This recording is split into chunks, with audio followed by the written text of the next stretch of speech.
Hi, my name's Rumal Jayalath. I'm one of the neurosurgeons at Greenslopes Private Hospital. I'm interested in all aspects of neurosurgery, but I would say my favourite aspect would be dealing with things related to the brain. So my particular interest would be with dealing with cerebrovascular neurosurgery, so things like aneurysms and AVMs and bleeds.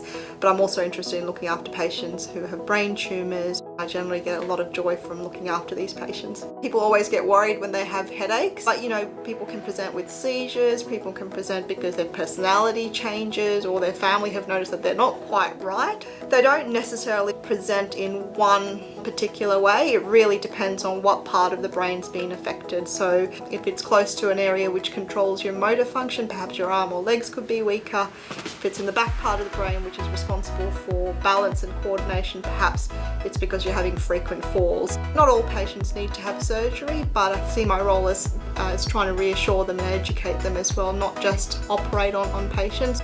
The access to services, so I find that really appealing about Greenslopes. One thing I would say to people is that you've got to keep active in terms of brain activity. I think the old adage that if you don't use it, you'll lose it, it does apply. So reading, doing puzzles, doing all those sort of simple things that you may not think are important are really important for keeping your brain functioning. And secondly, I think if you've got symptoms or problems that have been ongoing, not to ignore them. It's important to talk to your GP as a first point of contact.